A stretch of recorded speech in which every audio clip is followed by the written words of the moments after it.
Сегодня у нас состоится семинар, вы сами знаете, по теме «Вылечи себя сам». И я первый начну... Присаживайтесь. Мне не надо. Я начну обзор журнала «Пчеловодство» за второй номер. Очень кратко, быстро. Так. Первая статья называется «Особенности регионального пчеловодства». Автор Брандаре. Тут старший научный сотрудник. Ну, инициалы, правда, не расшифрованы. 10 ноября в Кирове состоялся третий межрегиональный съезд пчеловодов, посвященный 40-летию Кировской областной общественной организации пчеловодства «Вятка». И краткие сообщения, какие звучали на съезде. Там о проблемах и перспективах развития пчеловодства было рассказано. Вот такие сообщения, мне кажется, интересно будут для вас. Вот инициалы, я говорю, не расшифровываются. Голуб, фамилия Голуб, город Киров, заметил, что из-за вырубки липовых лесов нарушается экосистема России и снижается их продуктивность. И там вот это вот как раз озвучивали этот вопрос. Как раз вам интересно вот это вот, наверное, было, да? Затем профессор Уфимского научного центра РАН Николенко предложил проводить генотипирование пчел с использованием современных методов. Значительное внимание участники съезда уделили особенностям ветеринарно-санитарного содержания пчел в условиях введения новых ветеринарных правил, значительно усложняющих развитие отрасли. Чашуркин, город Вятка, тоже выступал. Для увеличения массы пчел предложил искусственную вощину с ячейкой размером до 5,8 миллиметров. Благодаря такой 5,8 миллиметров. Благодаря такой вощине масса рабочих особей возрастет в среднем на 20 миллиграмм. Вот такой вот. И также представитель нашей удмуртии был. Главный научный сотрудник Удмуртского НИИ Колпина перечислила новые виды растений, возделывание которых позволит обеспечить беспрерывный медоносный контейнер на пасеке. Улучшение медоносной базы будет способствовать увеличению рентабельности отрасли. Вот такое сообщение на съезде было.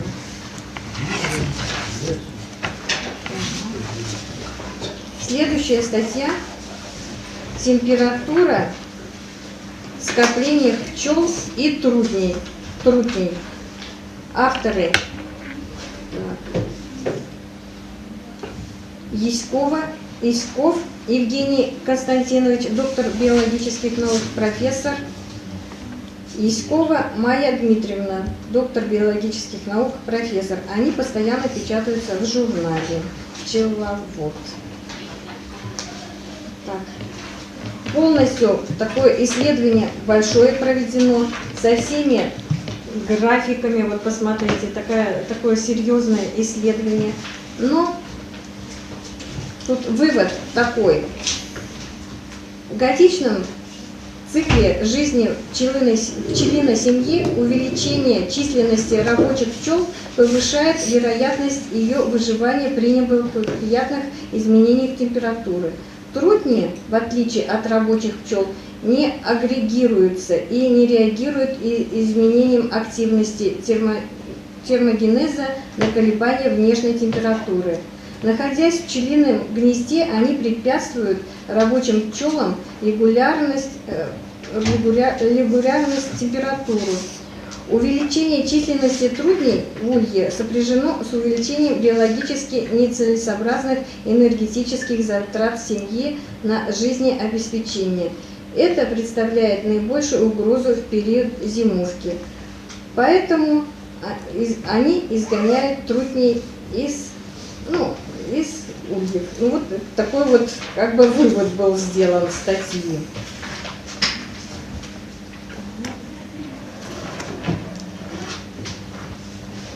Страница пчеловода-любителя. Я всегда более подробно останавливалась на ней, но сегодня просто перечислю, какие статьи были опубликованы в этом журнале. Пчелы ухаживают друг за другом. Автор Мамонтов, Москва. У него стеклянный улей, и он вот наблюдал за поведением пчел. Любопытно. Не буду рассказывать, но любопытно. Такая вот статья. Следующая статья «Ловушка для роев». И полностью дается все размеры. Видите, все размеры даются. Кому интересно, пожалуйста. Ульи и зимовник.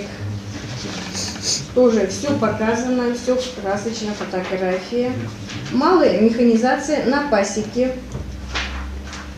И тоже все показано в фотографии. Вот такая вот статья. Кому интересно, пожалуйста, изучайте.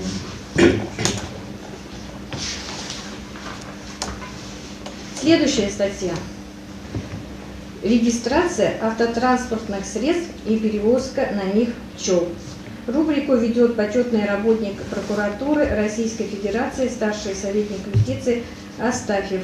Это юридическая консультация, но это почти в каждом журнале он печатается. И вот такая вот тема обозначена. Материал о перевозке пчел автотранспортом был опубликован в журнале «Пчеловодство номер 4» за 2016 год. И вот пчеловоды просили рассказать о правилах регистрации транспортных средств. И он здесь все подробно описывает. Так, указано, я только, кратко, что тут вот в этой статье описано. Указаны и предельно допустимые габариты транспортных средств, например, длина одиночного транспортного средства до 12 метров, прицепа 12 метров, автопоезда 20 метров. Ширина всех транспортных средств не должна превышать 2 метра 55 сантиметров. Изотермических кузовов 2,6. Высота всех транспортных средств не более 4 метров. В соответствии с ветеринарными правилами содержания медоносных пчел, утвержденным приказом Минсельхоза Российской Федерации от 19 мая 2016 года и введены в действие 5 августа 2016 года, перевозку пчел следует проводить в закрытых и скрепленных ульях, статья 18.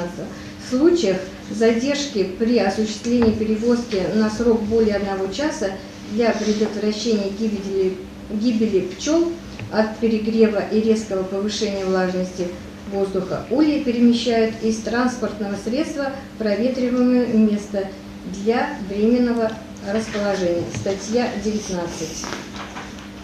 Кто хочет более подробно изучить, пожалуйста. Вот будет нас учить этот, как он, тон там. Он? Да. Так, почетный работник прокуратуры Российской Так, Федерации. хватит, не надо больше. Вот его бы взять, пчелам плохо, и заставить включить в бригаду, вытаскивать ульи, ставить временно. Я бы на него, 1 час, да. на 1 час, я бы на него посмотрел. Значит, опять-таки за бугром. Пчел наглухо не закрывают, литки не закрывают. На одной платформе автомобиля помещается 1200 семей. За ночь он, этот самый водитель, делает около 1000 километров перевозку. Все. Вот когда вот эти вот сказки послушаешь, так как же, если пчеловод будет промышленным способом вывозить будет пчел, какие ему надо будет затраты, вот, и какие надо будет эти все габариты выполнять? Как? Андреас, законы-то наши депутаты принимают. Без правил ветеринарно, там Так, написано продолжим, все. да. Продолжим.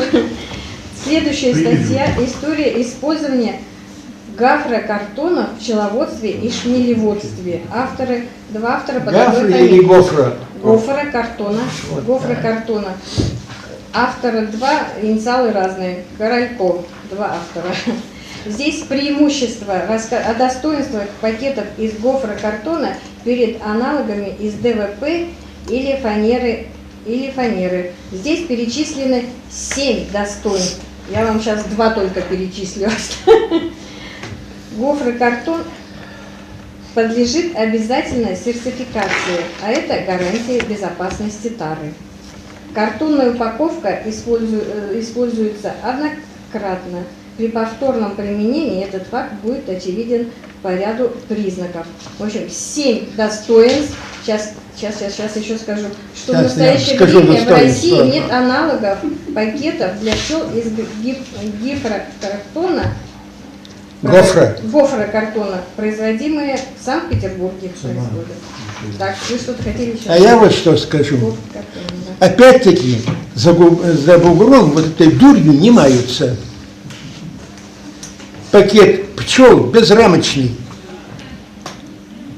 пластмассовый корпус, банка пол-литровая с крышкой, в крышке 4 дырочки по 0,8 миллиметра, матка сканди в клеточке, и там 1,5 килограмма пчел. В самолет уходит туда несколько сотен семей, вот таких вот так вот, в самолет, и везут далеко-далеко-далеко. А там это дело потом высыпает подготовленные ульи. Вот это вот пакетами, там 4 должно быть рамки, там должен быть расплод, там то, корма и так далее.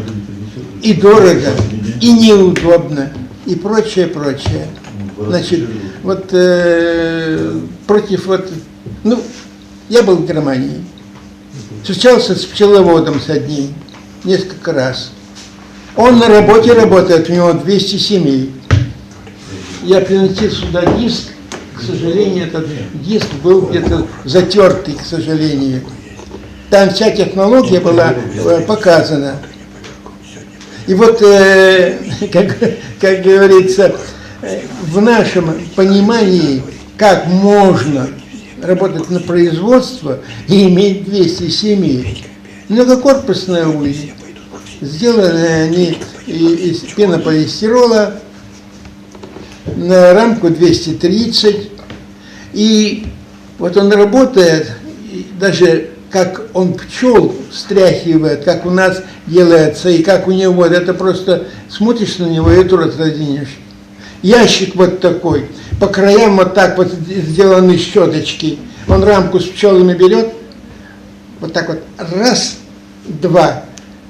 На рамке пчел нет, щетки сверху замкнулись, они сразу замкнутые, а в ящике с мелкой ячейкой пчелы не разлетаются, воздух там есть, он этот корпус весь в секунды освобождает для меда, для откачки.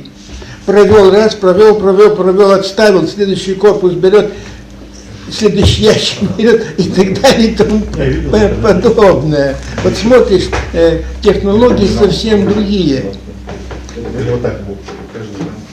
Совсем другие технологии. Я делаю проще. Я ставлю пчелоудалитель.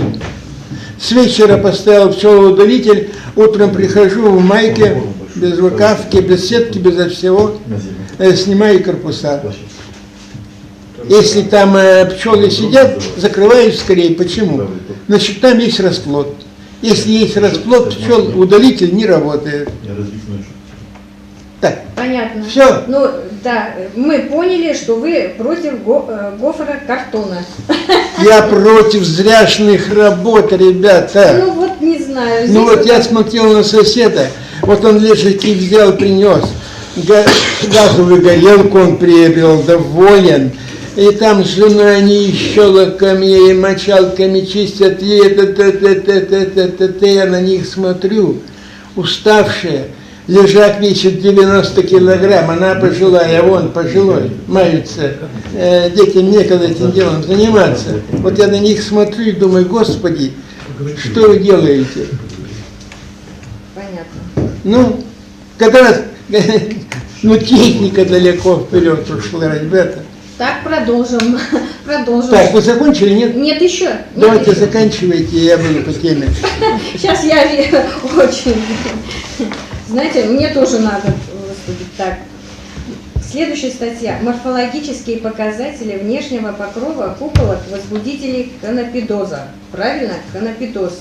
Возбудители канопидоза, мухи канопиды. И тут вот цель данной работы – определить степень поражения пчел листорезов и медоносных пчел канопидозами в Сибири, установить видовой состав мух канопидоз и по морфологическим признакам. Здесь рассказано так подробно о болезни, как они себя ведут и как вылечиться. Так. Сейчас еще очень быстро и кратко.